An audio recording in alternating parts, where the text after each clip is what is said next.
pada kesempatan ini saya ingin membahas sebuah studi kasus. Baiknya tanaman yang bersumber dari katak mini, apakah dalam semusim apakah kita angkat dan kita tanam ulang, atau kita biarkan katak mininya itu kita panen 2 musim, melihat dari sampel dan studi kasus seperti ini. Ada perbedaan tumbuh kembangnya. Untuk lebih lanjut, mari kita bahas di video selanjutnya.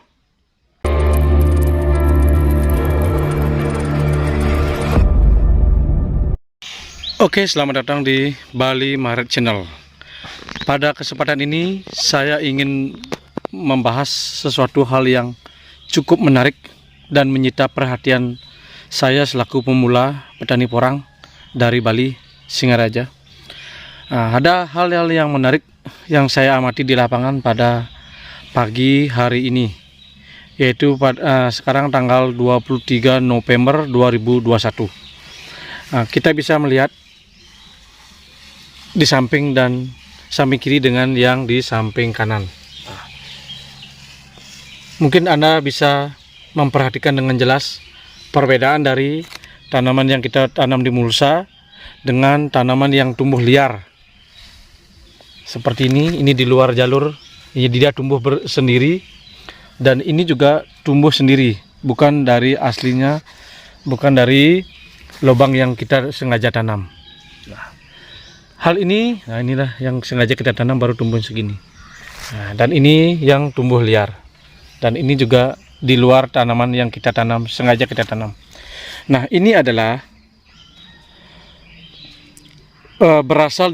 tanaman ini berasal dari umbi mini, dari katak semusim, dan ini beratnya kurang lebih 1 on sampai dengan 2 on. Dan ini pun adalah tanaman yang sama, umbi yang sama, karena ini adalah satu lahan. Dulunya ini adalah tanaman yang kita sebagai pilot project itu sejumlah 10 are atau 1000 meter persegi. Itu umbinya sama, ini adalah umbi yang sama, tapi kita perbanyak karena dulu tanaman katak kita bongkar, dan umbinya kurang lebih 1 on sampai dengan 3 on ada. Nah, ini sebenarnya umbinya yang sama, tetapi kok perbedaan tumbuhnya itu sangat berbeda. Batangnya ini kecil, coba lihat ini batangnya, ini sangat besar, hampir 3 kali lipat besarnya. Dan ini juga yang liar, yang tersisa di lahan, ini umbi yang tersisa di lahan yang tidak mungkin tenaga kita tidak sempat untuk mengangkatnya atau terlepas dari pengamatan mereka. Nah, seperti inilah. Ini kok ada perbedaan tumbuh yang sangat kentara sekali. Jadi di sini perlu kita bahas tanaman katak yang kita tanam itu baiknya kita angkat semusim atau kita biarkan di lahan dengan memakai jarak tanam yang pas. Umpamanya mungkin jarak tanamnya mungkin 30-35, 3 baris ke samping. Karena saya melihat di sini sangat perbedaannya sangat mencolok sekali. Padahal umbinya ini sama, ini yang asli yang kita bongkar, ini tanaman yang kita katak semusim kita bongkar terus lalu kita tanam ulang lagi.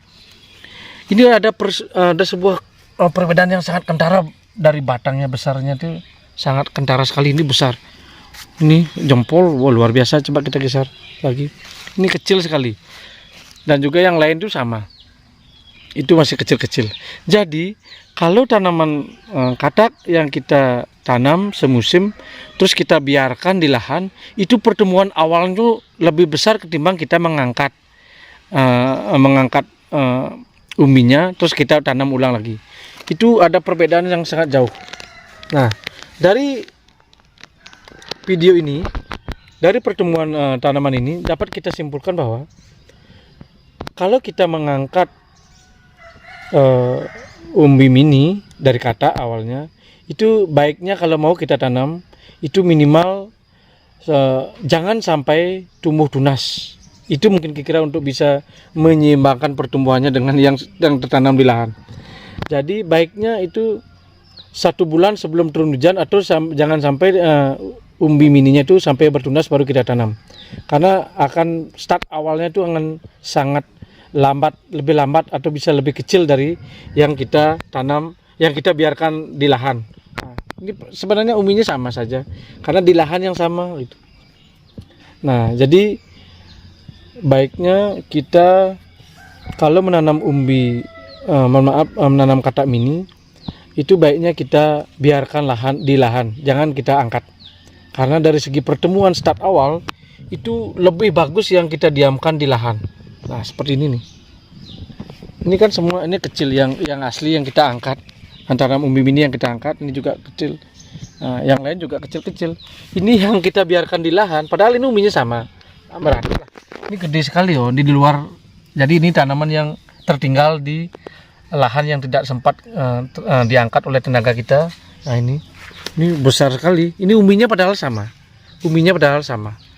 Nah, itulah berarti dari sini kita dapat tarik sebuah kesimpulan bahwasanya kalau kita menanam tanaman katak mini itu baiknya kita biarkan sampai dengan 2 musim. Jadi tidak perlu kita angkat kalau kita punya modal lebih banyak. Biarkan saja, lebih baik kita biarkan saja, dan akhirnya dia akan start awalnya itu akan pertemuan batangnya akan lebih besar. Ini otomatis pasti akan umbinya pasti akan lebih besar ketimbang kalau yang kita dari umbi mini yang kita angkat. Saya punya keyakinan seperti itu karena besarnya umbi tergantung juga besarnya batang. Nah, dari sinilah kita bisa tarik simpulan. Jadi kalau kita menanam umbi mini, baiknya kita jangan bongkar kalau untuk mendapatkan hasil yang maksimal. Jangan kita bongkar. Di musim kedua baru kita bongkar untuk jadikan umbi produksi, seperti itu. Nah, seperti itulah yang kita bisa kasih masukan dari lapangan. Maaf, ini kami adalah petani pemula, jadi kalau ada kurang lebihnya silakan bisa komen di bawah yang punya pengalaman yang serupa. Oke, terima kasih sudah mengunjungi Bali Maret Channel. Jangan lupa like dan subscribe-nya untuk semangat kami untuk terus membagikan konten-konten yang sangat bermanfaat buat teman-teman semua. Ini adalah di lahan porang seluas 50 are atau 5.000 meter persegi. Seperti ini. Ini kombinasi dengan tanaman mangga Irwin. Seperti ini. Nah, seperti ini. Ini penanaman katak. Nanti kita isi 3. Ini kita biarkan nanti 2 musim. Karena pengalaman yang atas ini sangat berguna sekali. Oke, terima kasih. Semoga bermanfaat videonya.